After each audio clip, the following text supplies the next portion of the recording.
GPO चौराहा स्थित Lakshmi service station पर सोमवार को लगी आग की घटना को देखते हुए इंदौर कलेक्टर मनीष सिंह की अध्यक्षता में बुधवार को कलेक्टर कार्यालय में इंदौर के पेट्रोल पंप डीलर एवं मेजर ऑयल कंपनियों की पदाधिकारियों के साथ बैठक की गई और साथ ही साथ बैठक में अपर कलेक्टर पवन जैन, अभय बेड़ीकर सहित Indian oil company, BPCL, HPCL की पदाधिकारी एवं शहरी तथा ग्रामीण क्षेत्रों के पेट्रोल पंप डीलर्स उपस्थित रहे।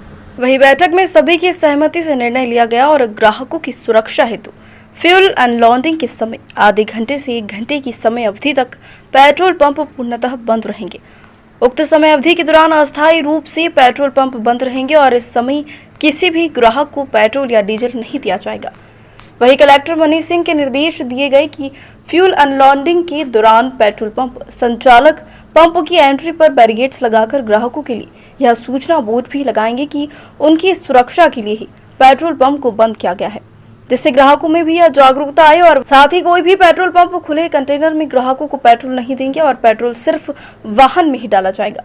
ग्राहक एवं पंप पर कार्यरत कर्मचारियों की सुरक्षा के लिए पेट्रोल पंप पर कोई भी मोबाइल का उपयोग नहीं करेगा।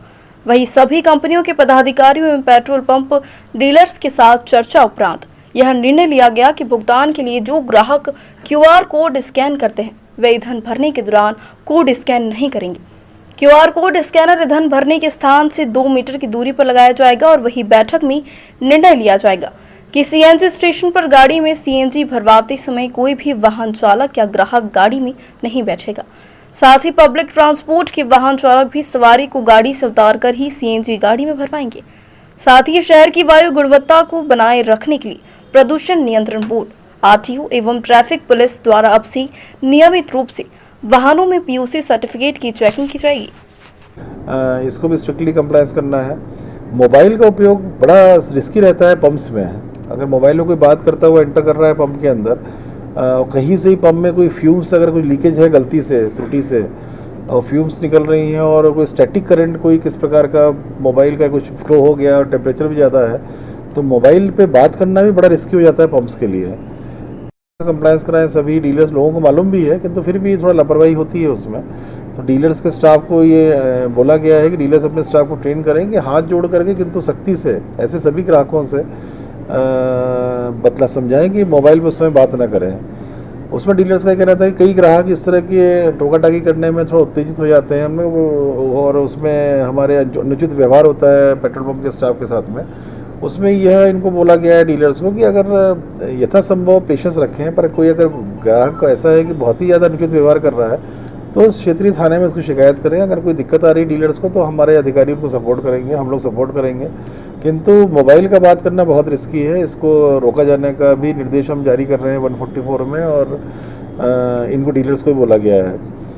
एक जो बार कोड रीड करके जो पेमेंट्स होते हैं, मोबाइल में बात करना तो प्रतिबंधित रहेगा, किंतु जहाँ पर गाड़ी में जब नोजल से पेट्रोल डीजल डाला जाता है उसके उस क्षेत्र के 2 मीटर दूर पे बोला गया है। 1.2 मीटर पैसो संस्था ने बोला है कि 1.2 मीटर डिस्टेंस रहना चाहिए, किंतु जो चर्चा हुई है इसमें सभी का थोड़ा दूर रखा जाए, 2 मीटर दूर रखा जाए उसको बार कोड को, ताकि वहाँ पर जाके मोबाइल से स्कैन करते हैं तो उसका रिस्क किसी प्रकार का नहीं रहेगा।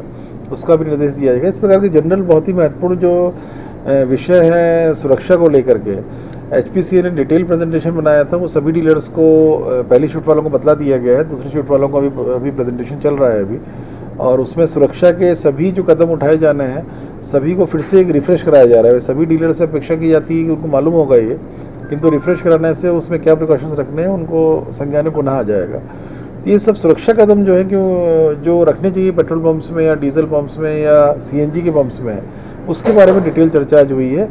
पीयूसी को लेके भी पॉल्यूशन चेक सर्टिफिकेट्स भी इम्पॉर्टेंट है गाड़ियों में रखना, उसके लिए भी हम लोग ऑर्डर मेंशन कर रहे हैं कि सभी लोग ये पीयूसी सर्टिफिकेट रखें, ताकि ट्रैफिक पुलिस अगर मांग करती है तो उसको दिया जाए। पुलिस की चेकिंग में इसको भी शामिल रहना अनिवार्य, क्योंकि बाकी सभी स्टेट्स में हो रहा है ये। तो इसके जो वाहनों में पॉल्यूशन हो रहा है उनको भी रोका जाना जरूरी है सिटी की एयर पॉल्यूशन रोकने के लिए। इसमें अलग से भी फ्लाइंग स्क्वाड टीम्स बनाई जाएंगी पॉल्यूशन कंट्रोल बोर्ड की, आरटीओ की, ट्रैफिक पुलिस की, जिसमें कि इनके जो ऐसे वाहन हैं जो ज़्यादा पॉल्यूशन कर रहे हैं उनका पीयूसी चेक करके अगर वो गलत पाया जाता है तो उनको आरटीओ ऑफिस या पुलिस उसको सीज करे उसको।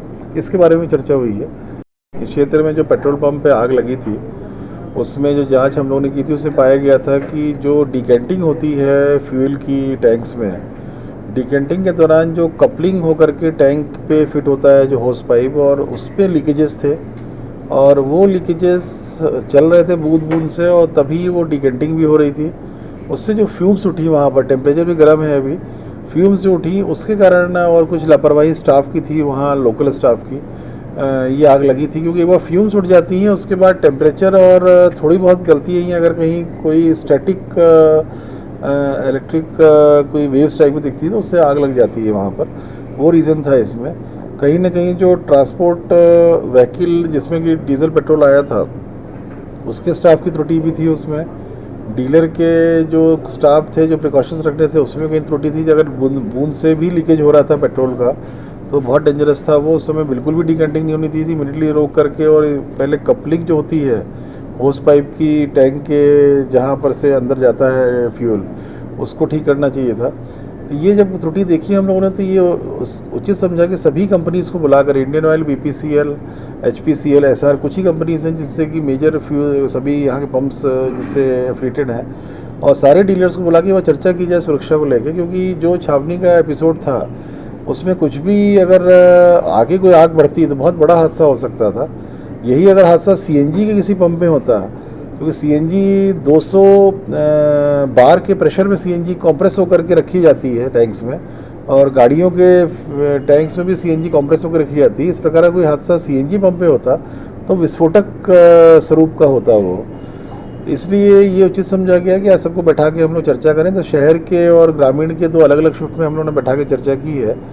जो बेसिक सबकी सहमति से निर्णय हुए हैं कि जब भी ये डिकेंटिंग होगी उस समय कोई भी ग्राहक को उसकी सुरक्षा को देखते हुए, ग्राहक की सुरक्षा को देखते हुए, पंप के स्टाफ की सुरक्षा को देखते हुए उस समय पेट्रोल या डीजल सप्लाई नहीं किया जाएगा। तो लगभग आधा घंटा से 1 घंटा लगता है डिकेंटिंग होने में अलग अलग प्रकार के टैंक साइजेस में।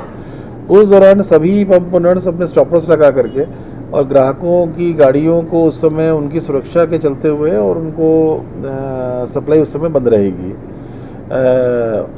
कई बार खुली जो केस में पेट्रोल लेने की मांग आती है, कंपनीज ने भी डीलर्स को स्ट्रिक्टली बोला है कि किसी प्रकार से खुले केन में या कहीं भी डब्बे में पेट्रोल न दिया जाए।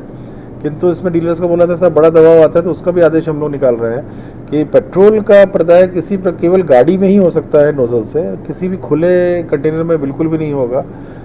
इसको लापरवाही तो बहुत गंभीर थी ये। इसमें प्रोसिक्यूशन के लिए हमने ADM साहब को बोला है कि एक्सप्लोजिव एक्ट को देख लें। एक्सप्लोजिव एक्ट्स के तहत जो राइट्स हैं उसको हम लोग डिराइव करते हैं उसमें। पर ये जरूर है कि कंपनी पूरी जांच करके एक्सप्लोजिव डिपार्टमेंट को ये रिपोर्ट भेज रही है, उसकी कॉपी हम लोग के आएगी। ऐसे पंप्स जहाँ पर इतनी गंभीर लापरवाही हो रही है, ऐसे पंप को मेरा व्यक्तिगत मत ये है कि इनको अलाउ नहीं करना चाहिए फर्दर फ्यूचर में इस पंप की एक्टिविटी के लिए। क्योंकि इसमें अगर कोई गंभीर घटना होती तो इसमें जाने जा सकती थी। अगर मान लीजिए चलिए बाहर वालों को ना भी कुछ दिक्कत होती है, जान का इतनी खतरा नहीं होता, पर पंप में जो स्टाफ है 10-15 लोगों का, उसको डेफिनेटली खतरा हो जाता जान का। तो ऐसे परिस्थितियों में ऐसे पंप डीलर्स को अलाउ नहीं करना चाहिए दोबारा पंप के लिए। पर वो जैसे रिपोर्ट्स आएंगी, जो नियम कायदे कानून का इंटरप्रिटेशन होगा, लीगल ओपिनियन आएगी, उस प्रकार से हम लोग आगे काम करेंगे इस पर।